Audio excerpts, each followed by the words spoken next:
February 1945. American prisoners of war are vanishing into the Soviet Union.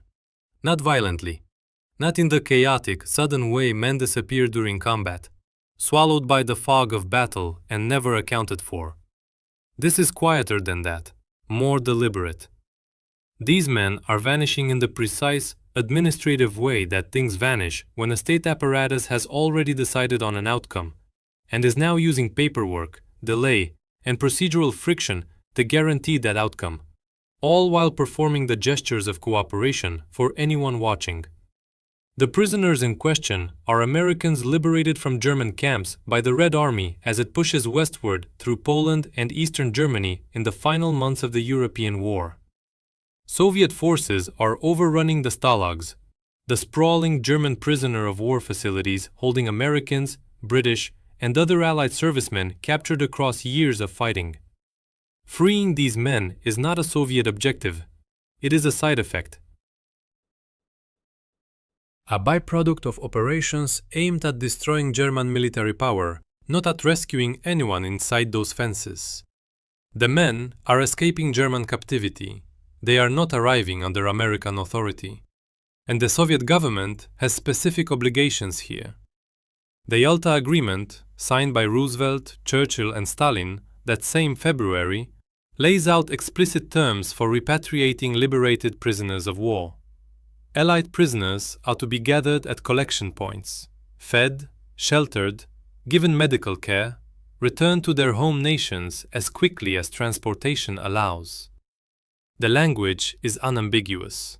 The commitments are binding, and the Soviet government is violating them. Fragmentary reports trickling back to American military headquarters paint a picture that is deeply troubling.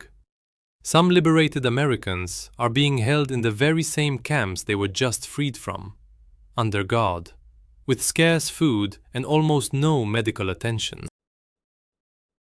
Others are being transported eastward, deeper into Soviet-controlled territory.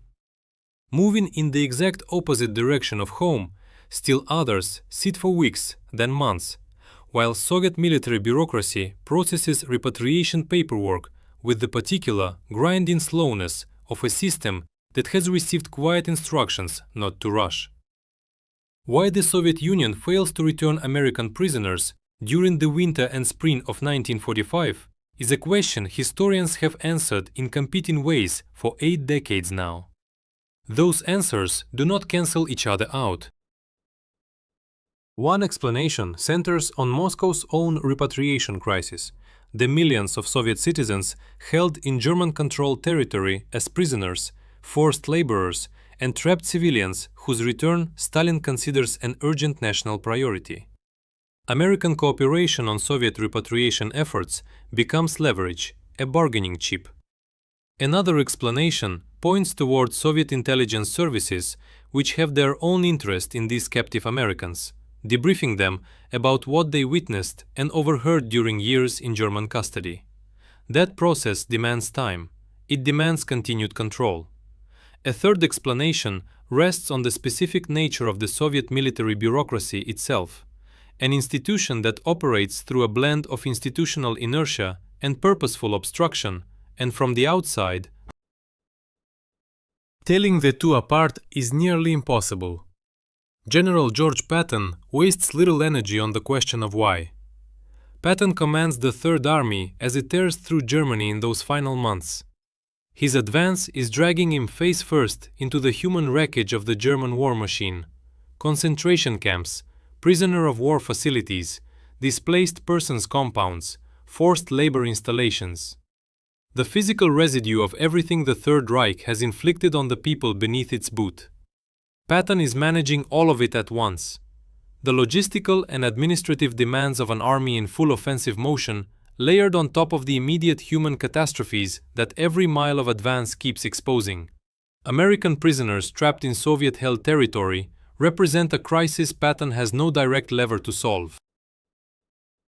These men sit behind Soviet lines, ground where American military authority simply does not exist, held by an Allied army whose cooperation underpins every objective in the war's final chapter. The official machinery for resolving their situation climbs upward through the American chain of command to Eisenhower, then laterally through diplomatic channels linking Washington to Moscow.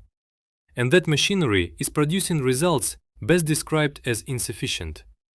Patton knows this because officers dispatched to Soviet territory under the Yalta Agreement's contact team provisions are filing reports. These are American military personnel authorized to visit collection points where liberated prisoners should be gathering, tasked with assisting repatriation and confirming Soviet compliance with the agreement's terms. The contact teams are getting nowhere. Delayed at checkpoints, told the prisoners have been relocated, funneled through a Soviet bureaucratic apparatus that generates paperwork at impressive speed and access at none. Patton's answer is to do something Eisenhower has not sanctioned, something the official American diplomatic position does not endorse. He sends his own people in, not through the contact team framework established at Yalta, not through the vertical hierarchy or the lateral diplomatic channels producing the inadequate results those channels keep producing.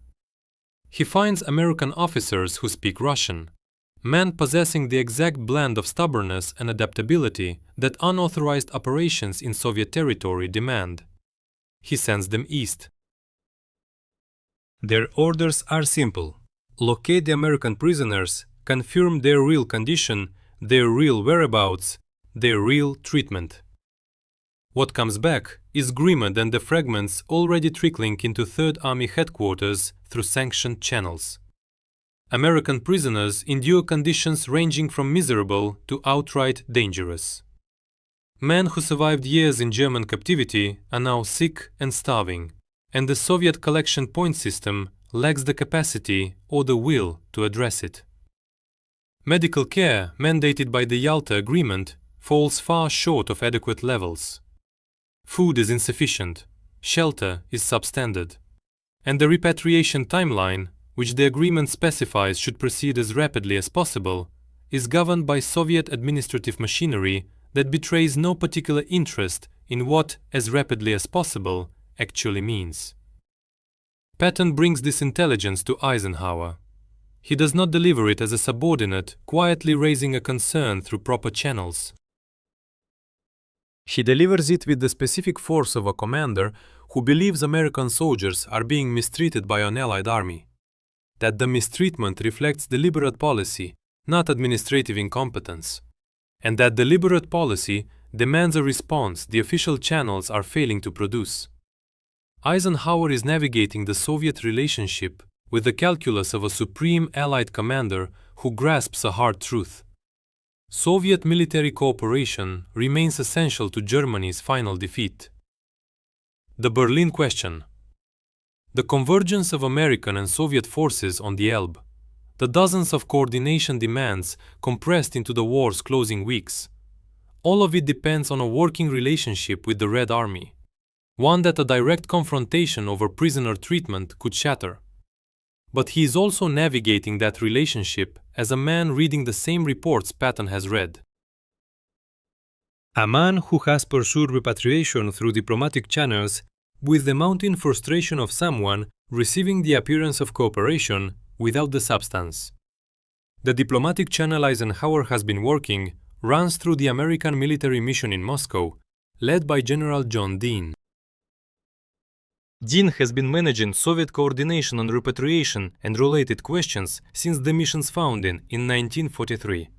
His dispatches from Moscow through the winter of 1945 paint a remarkably consistent picture. The Soviet military engages its American counterparts with a specific repeating method. Formal cooperation arrives promptly. Substantive cooperation never does. Agreements get signed, then ignored. Access gets promised, then denied. Dean has been worn in Washington since late 1944. The pattern is not accidental. It reflects deliberate Soviet policy: extract maximum American cooperation while returning the absolute minimum. American accommodation is producing diminishing returns.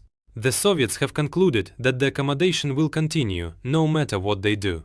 His recommendation, laid out in a November 1944 cable, that becomes one of the more consequential documents in American-Soviet diplomatic history,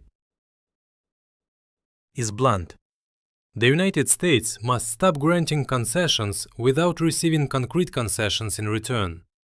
Washington receives this recommendation with the diplomatic ambivalence of a government trying to hold a wartime alliance together through its final phase, while quietly absorbing the growing evidence that the post-war Soviet relationship will be far more adversarial than Allied solidarity rhetoric has suggested. But diplomatic ambivalence could not protect the man still disappearing in the East. The Roosevelt administration is not prepared to adopt the harder line Dean recommends in November 1944. And by the time anyone is ready to consider it, Roosevelt is dead, Truman is in office. The war is weeks from ending. The prisoner repatriation question has become simultaneously more urgent and more politically volatile. Patton is not navigating the diplomatic complexity that Eisenhower and Dean are navigating. He is running the Third Army, managing its operations. Living with the human consequences of those operations. And the human consequence consuming his focus right now, American prisoners held in Soviet custody, whose repatriation is not proceeding at the pace the Yalta Agreement demands. He decides to send a rescue mission. The decision is not authorized by Eisenhower. It is not coordinated with Soviet military command. It does not pass through the contact team framework that the Yalta Agreement establishes for precisely this type of operation. It is a unilateral decision by a theater commander who has concluded that official channels have failed, that the men in Soviet hands cannot afford to wait for official channels to produce results. The mission goes to Major Ernest Grunberg, one of the Russian-speaking officers Patton has specifically identified for this kind of work, a man possessing the rare combination of language capability and operational judgment the situation demands. Grunberg takes a small team east,